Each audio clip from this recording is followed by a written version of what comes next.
Okay. So the next speaker concluding the session will be Jonathan Ellery. Yes. Jonathan has 14 years experience in industry, working in the field of vitro pharmacology, and his interest has been really to understand how compounds engage with targets, and he's continuously seeking for new methodologies and technologies to help to understand this fundamental aspect of drug discovery. So following this interest, you can see the talk title, The Use of Backscattering Interferometry to Investigate Positive Allosteric Modulators of the M4 Receptor. Okay, so thank you for bearing with us. It's been I think, a very good conference, and I'd like to thank Dirk and Keith for the opportunity for having a talk with you and sharing some of our experiences of this. What we hope is a relatively new technology. The actual application of it is new. It's been around for a long time, but bringing it to market is something which is quite new. So actually, really, before I just jump in, I should just do a bit of audience participation. This is a bit of deja vu for me. About 7 years ago, I did a talk at ELRIG, and the same time slot on the same day. And really, I think most people were there because they wanted to know who the hell was Takeda Pharmaceutical Company. So, have a quick show of hands. Anyone heard of Takeda Pharmaceutical Company? Excellent. So that's a real big improvement. So something's gone right in the last 7 years. So what I hope to try to do today is to give you a sort of rough background as to why we're interested in the M4 receptor. I probably realise that if you're in the neuroscience area, you're already interested in the M4 receptor or were interested, so that might be quite old. That's sort of old for you, but we're going to give you some insights in what we think is going on in there. To address some of the sort of issues that we have around the activity of compounds, to then touch upon why we think positive allosteric modulators would be a better route forward, and then really going into sort of the idea of this backscattering interferometry and why that is useful. And that's really been helped by initially came out by Darrell Bornhop from Vanderbilt University, and then has been commercialized out by Molecular Sensing Inc., who we've been working with to generate this data. So first of all, like any good pharmaceutical company, we wanted to know why we're interested in this. Well, we identified one of our key areas in our CNS portfolio is treatment of schizophrenia. And this slide is just to say that really a lot of the clinicians do say that it's not well met, it's not well treated. So it's a viable target for pharmaceutical companies. So we cast our eyes around, as you do, and thought, well, muscarinics, these are, they're in the CNS, and we know that historically in the literature, agonists to M4, M1 or M2, M4 have shown some good activity in antipsychotic models. So perhaps they're going to be quite useful things to look at. And importantly, they seem to actually inhibit the firing of the A10 cell group, and that is involved in sort of psychotic-like symptoms, cognition, but they don't seem to have any effect on the A9 cell group, which is involved in your actual motor control. So you're not going to be affecting movement. So sort of some form of sort of selectivity there. So looking in more detail about the expression profile of M4, for example, we looked at all of them, as you would, and I'm just going to highlight the M4 story. They said they're mainly expressed in interesting areas, cortex, striatum, hippocampus. That's quite useful. And low expression in the periphery. Again, quite useful against the side effect issues. Going in more detail, we found they're expressed terminal basal forebrain, in the ventral interneurons and pyramidal neurons, and also in some of the GABAergic hippocampal interneurons. And that matches up quite well with what the literature is talking about in terms of they seem to inhibit dopamine release, mesolimbic dopamine release. So we're just wondering, how does that fit in with how we modulate M4? How would that fit in with these levels of dopamine? Here's some data just to sort of highlight this. So, some very good knockout mice models, which clearly show that when M4 is absent, you can see there's an increase, and let me hope I press the right button here. Obviously, there's an increase in dopamine, an increase in DOPAC. And again, if you then look at these mice models and you challenge them with amphetamine to drive the hyperlocomotion, are you driving dopamine release, there's a lot more dopamine being released and hyperlocomotion is also increased. So we infer from this, if we can, because obviously a knockout is a loss of function, we make that blind leap of faith that if we activate the M4 receptor by some way, we might have a beneficial effect. So we're just building ourselves our own confidence in that the M4 receptor would be a useful target. So what do we think we're going to be doing?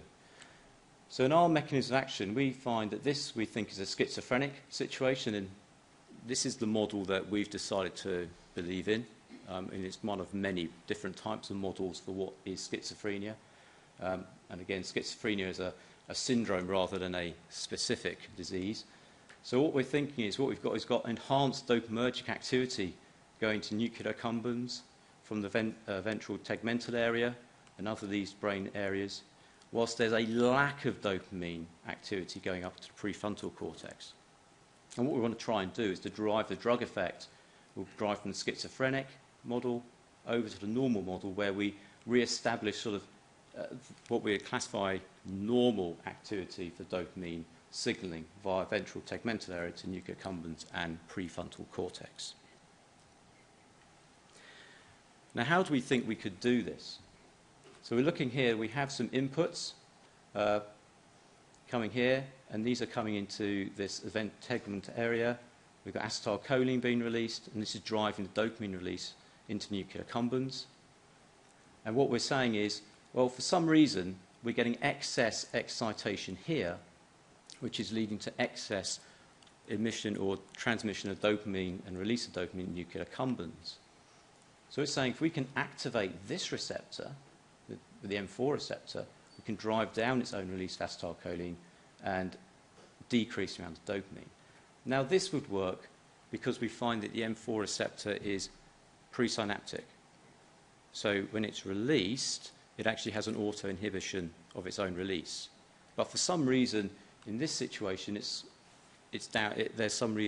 being become uncoupled, and there's an excess amount of acetylcholine being released. And we want to basically enhance whatever's left here to drive down the feedback loop to decrease the drive up to nuclear accumbens. So is it relevant in the human? That's always one of the big questions. We want to make sure that it will translate. And clearly, there's some good stuff. 1957 we started with some muscarinic agonists were observed to have some effect in human patients, and there's extensive literature linking acetylcholine with schizophrenia. And we see that non-selective agonists do have antipsychotic and pro-cognitive efficacy. So you might be asking, well, if that's the case, what are the problems? We'll come on to those a little bit later. We see that, and we're basically like this is a bit of a summary slide here, the knockout mice have pro-psychotic phenotypes and deficits in social behaviour. That's nice because that means we're looking at both cognitive and social deficits. We have some partial agonists which also seem to have an effect. And the antipsychotic effects of these compounds are lacking in the knockout mice, so giving some sort of confidence there that it's not actually down to a side effect of those compounds that you're seeing. You take away the actual target, they don't have any effect, which is good. And we can see we have selective antagonists of this can actually evoke cognitive impairment again, so giving some precedence that it's a good target. So one bit here we have xanomeline. Now xanomeline, if people are in the know, is a really strange compound. It's basically driven by sort of a functional efficacy driven by different rates of kinetic on and off at the various targets and how it affects, and a bit of serendipity there. So this is an M1, M4 preferring partial agonist. And although predominantly driven for AD, in the trial they also looked at both cognitive and behavioural effects and actually saw that it had an effect on psychotic symptoms. And then they went through to a small schizophrenia trial and showed it also had efficacy. Unfortunately, xanomeline is not the greatest compound because there are some side effect issues with it, which means it's not really the best tool or a clinical candidate that we have. And this is just sort of demonstrating what they saw, these big effects in terms of scores. So that's a very, very good result. So what is the issue with needing these muscarinic receptors? Well, the real issue is that they have really high homology at the orthosteric site. And there are 5 of them. And developing the subtype selectivity is the real critical issue if you're trying to target the orthosteric site. I know that we've had some good progress in that sense from people like Heptares with their stars. But for most of us who don't necessarily have access to that technology or can't build it in-house, we're going to have to look a bit more pharmacologically about that. And one of the big issues with these is that things like the M2 agonism, you have real heart issues. And that's not good for any drug. You don't take a drug that's going to increase your heart rate and increase your chance of heart side effects driven through the heart. We all know what happens when that happens. You get big lawsuits coming after you, and your company doesn't do as well as it wants to. Interestingly for xanomeline, this has got this poor pharmacokinetic profile, has quite high GI side effects, and we also see that there's significant cardiovascular issues with that as well. So what we need to then do is to not target orthosteric sites, in our view, but to go for something which is selective. And one of these ways is to try looking for a positive allosteric modulator, remembering that we're trying to activate the receptor, which essentially is going to target a site distinct from the orthosteric site to drive an increase in the level of the receptor in the presence of its cognate ligand, which will then have a beneficial effect. So we were interested in validating this approach, and luckily some other people had the same idea, and we see there's a compound from Lilly, which we've used. This is the Lilly number, and then this is the Takeda number, or I should say the PGM is actually when we were Paradigm Therapeutics. We've not yet become globalized, although we're in 7 years in. And then we have a Vanderbilt compound as well. And this just gives you an idea of the sort of data that was out there. So we thought we'd better do some work and check it out for ourselves. So you see here the Vanderbilt compound has effects on cocaine-induced behavioral changes. Now this graph you might look at initially and say, well, there are no changes, but actually what I've presented here is this is the difference between the wild type and the knockout. So the wild type, you can see it has a really nice decrease in the behavioral change. And then if you look at this graph, this is in the knockout animal. So we're looking here. So we're seeing that without the M4, you don't see that beneficial effect. Again, giving us confidence that that compound is specifically acting through the M4 receptor. Now, if we look at the Lilly compound, we're looking at methamphetamine-induced hyperlocomotion. We can see that we have a very nice dose response here, going from full blockade of this hyperlocomotion all the way through to having no effect at all. So this, for us, is giving us real confidence that the M4 is a good viable target and that positive allosteric modulators are a way forward. So what is a positive allosteric modulator? Essentially, this is a compound which enhances the effect of the agonist. So essentially, you put a bit of agonist in here on its own, the blue line, but in the presence of a positive allosteric modulator, you leftward shift that response curve, and it looks better. Now that shift is critically dependent upon the actual probe, the ligand that you use. So if anything you take away from this talk is don't use a surrogate ligand if you have your natural ligand available, because you will not do yourselves any favours.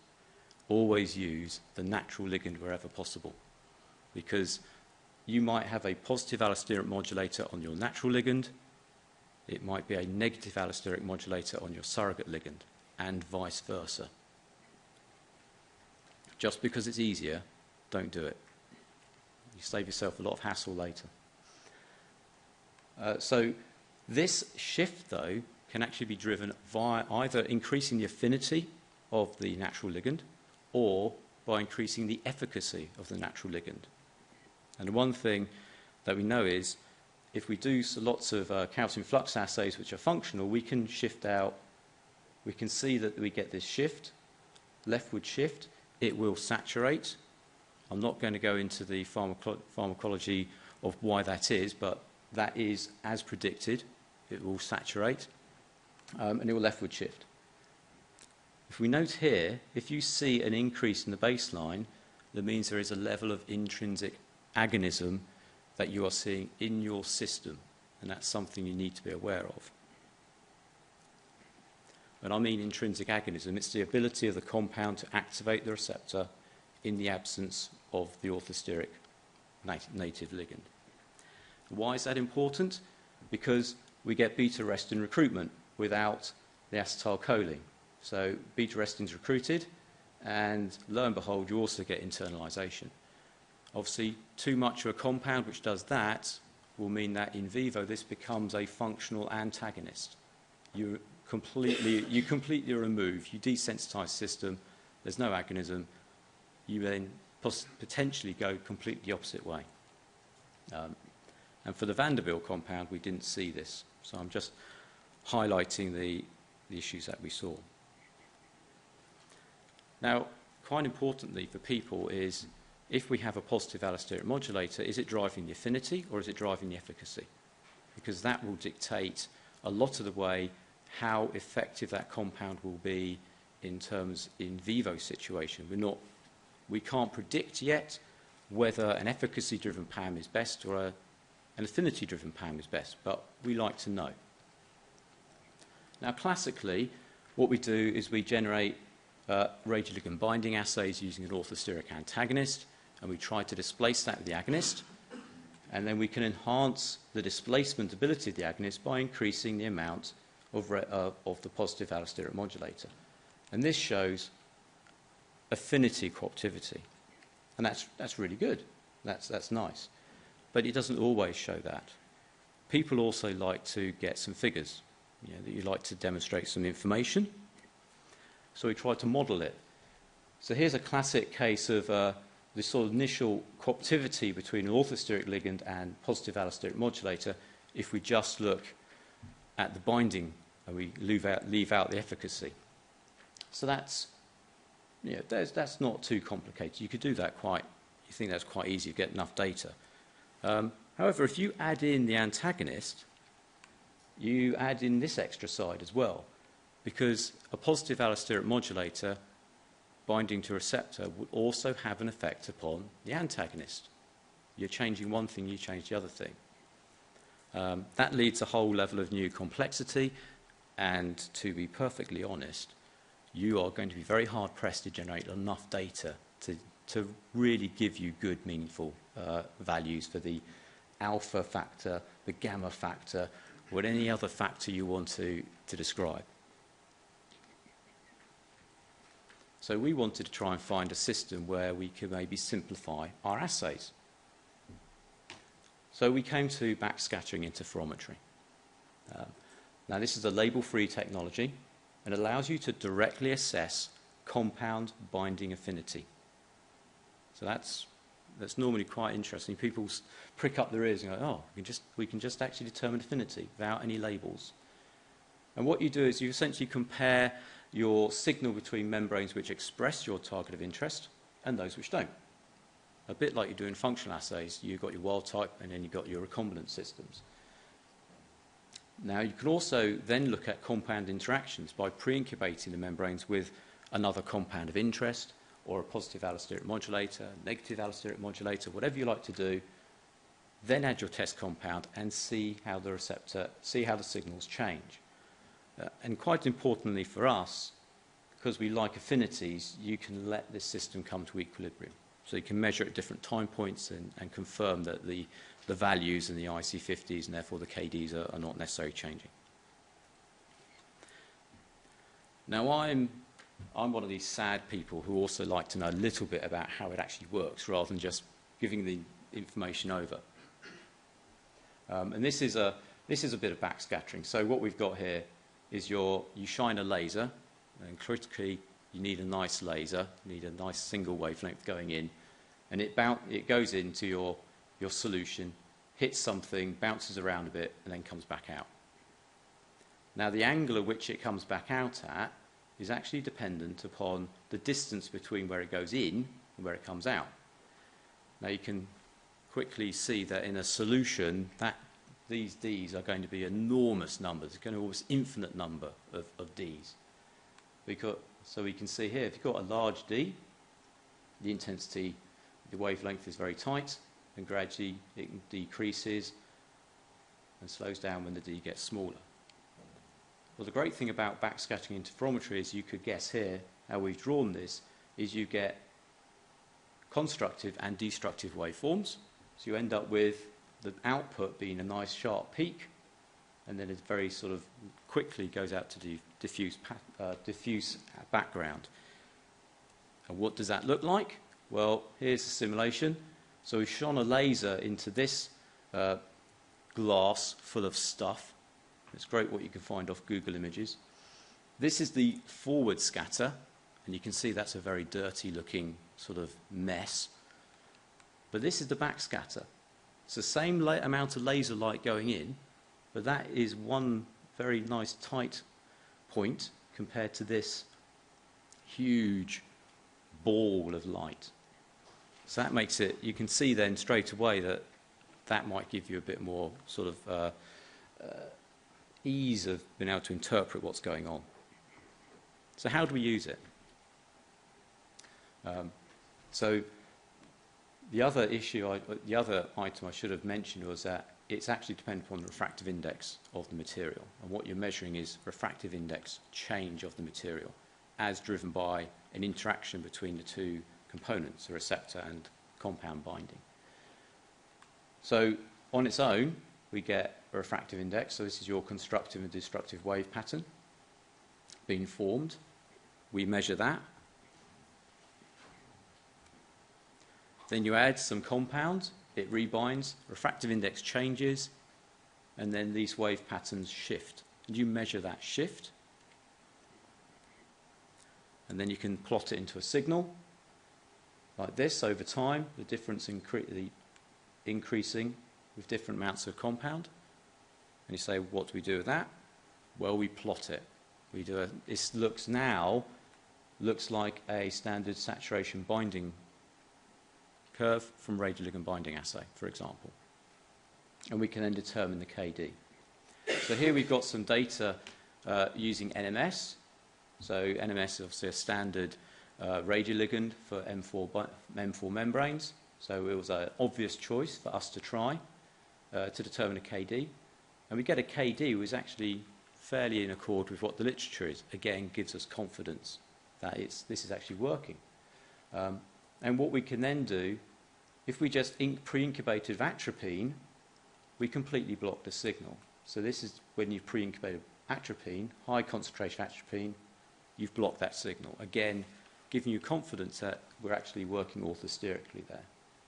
And we can see that in this here, we basically get no binding of the membranes from the parental cells. So no target, no binding. We could also look at acetylcholine binding. Now, acetylcholine binding is very tight here. We're getting a KD of about 3.7. Now, if we did this with NMS, the Ki you determine is in the micromole range, which seems to bear no relation to the functional consequence, which is in the nanomole range. But that's quite common. You're trying to displace an antagonist with an agonist is an incredibly challenging thing to do. Agonists don't like displacing antagonists. That's why antagonists work so well. they basically bind to the receptor and stop the agonist getting in there. So quite often, agonist binding is against an antagonist conformation of receptor is rightward shifted to its real KD value. So this again is good. We're now looking at acetylcholine on its own.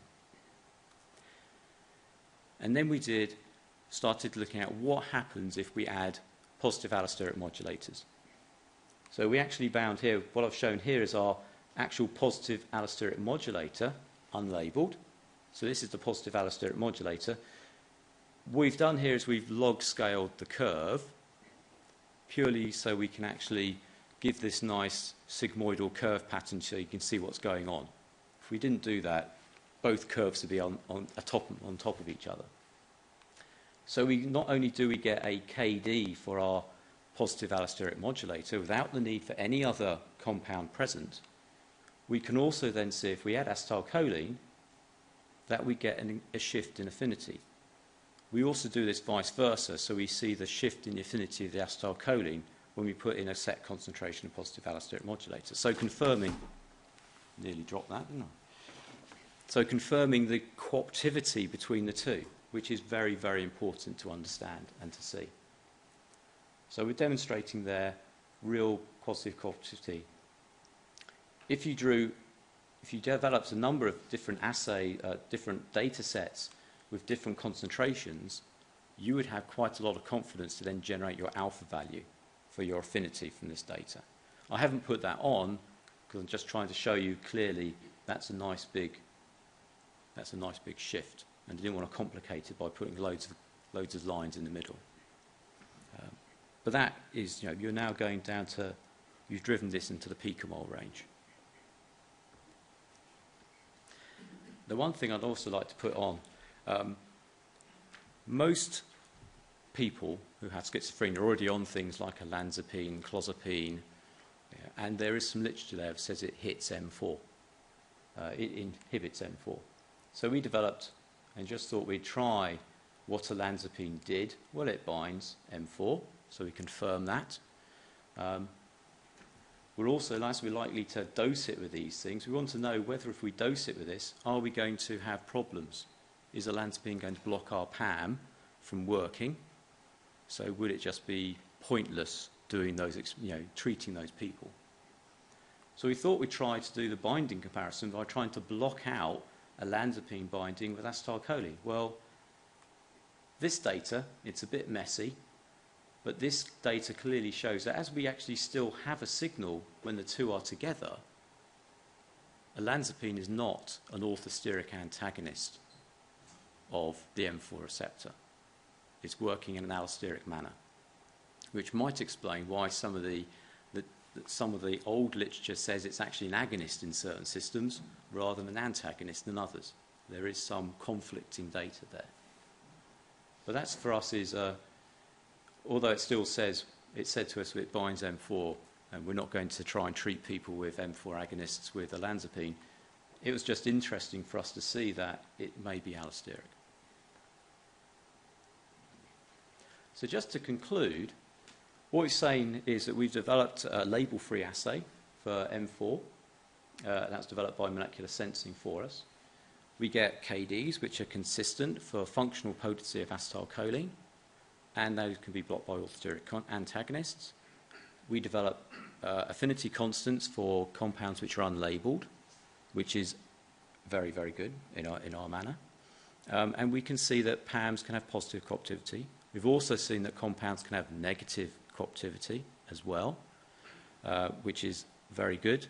The ability to interrogate negative allosteric modulation is actually very hard in terms of functional pharmacology.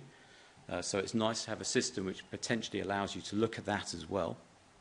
And we can also highlight that olanzapine doesn't seem to show competition of acetylcholine against M4. So real conclusion strapline is, and this is it, I like the technology, that's why I'm standing up here, and I hope I've given you sort of a flavour that it might be useful for you. They are here at ELRIG, if you haven't already seen them, in the TrueBind system. So finally, acknowledgements of the people who are involved in this. In terms of the Takeda Cambridge, there's obviously myself, and then we have my boss, my boss's boss, my boss, and then the guys who actually do the work. So Alan Hendrick is our molecular biologist. We've got an excellent apprentice who did all the cell culture and made up the membranes. A chemist, our friendly chemist, who made the compounds for us. And then we have quite lucky to have a guy called Malcolm Sheardown who came to us from Novartis a long time ago, and he was right at the forefront of muscarinic receptor drug discovery when it first started up, and has been a real key driver in sort of trying to further understand what's going on. And then from the molecular sensing, we have Daniel Brown, who is one of the people who did most of the actual work on the machine, then Richard, William, and Scott. So I'd like to bring it to draw a conclusion there. Thank you for hanging around to the end of ELRIG, and I'd like to take any questions if you have them.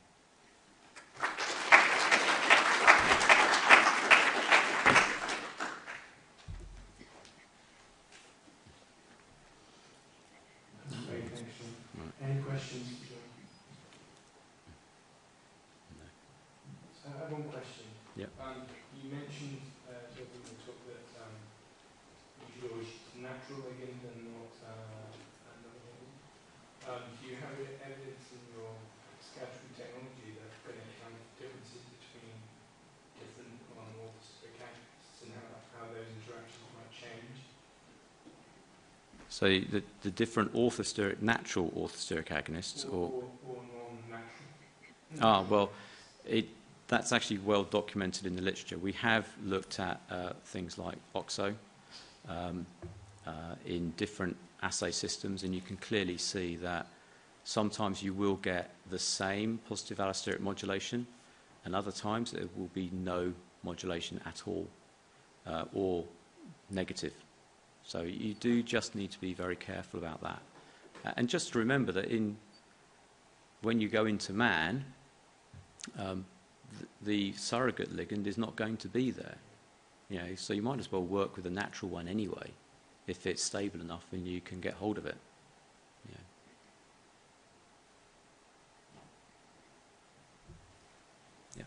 You made a comment about distinguishing between changing the potency of the compound and its efficacy. I think we're very interested in trafficking, so I think you said something in the beginning about changing the amount of the receptor as well. But let me just ask you whether you thought if you had an allosteric modulator that either prevented internalization or increased receptor density, if that would be a route to increasing the efficacy independently of the potency.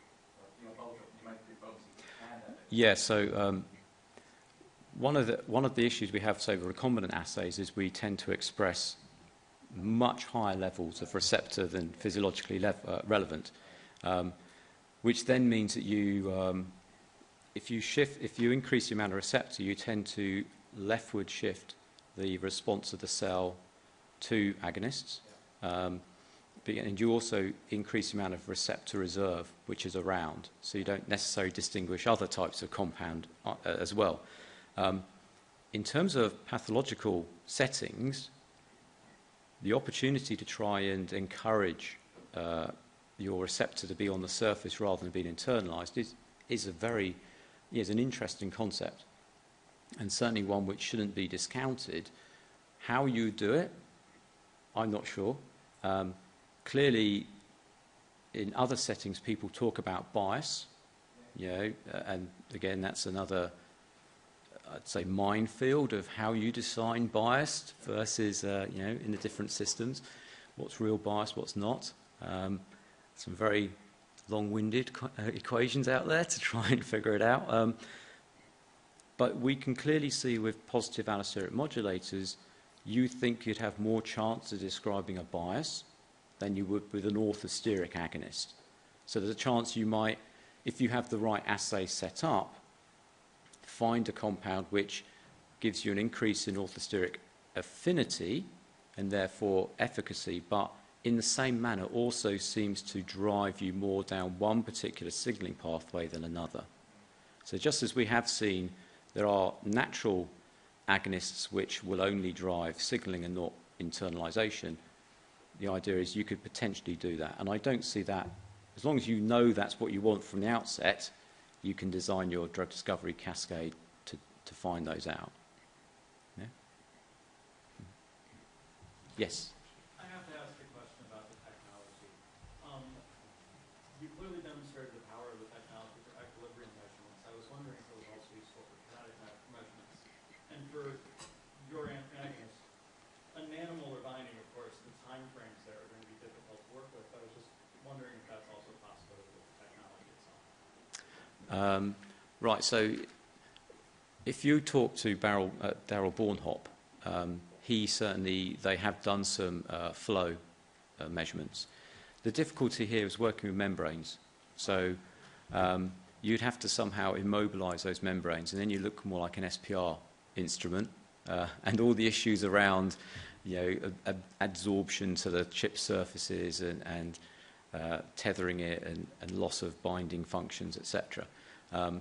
The flow is difficult because you're going to constantly remove your material unless you stick it there. In terms of the others, could you just go over the second part of your question so I get make sure it's right in my head?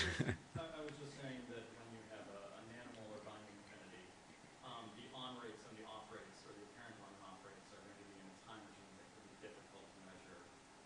So just what types of time, how much time does it take to get a data point?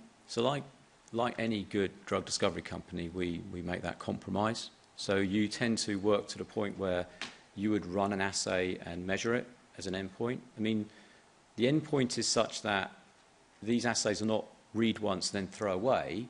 You can stick them in a machine, read them, and then you could wait an hour or so to read them again and see if the data's then come to has sort of, I should say, stabilized. So you then have some confidence that even if it's not quite at full equilibrium, you're nearly there.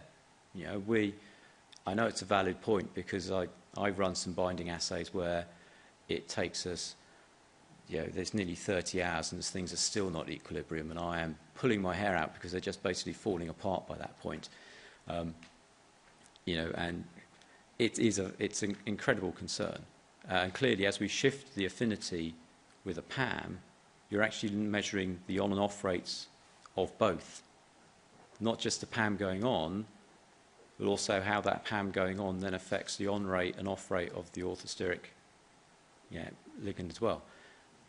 In terms of the actual disease state, of course, what you want is to have your PAM around so that when the ligand is actually temporally and spatially released, it can have that effect almost straight away. You've already modified the receptor in a way that it's ready to receive the orthosteric agonist and then have that increased effect.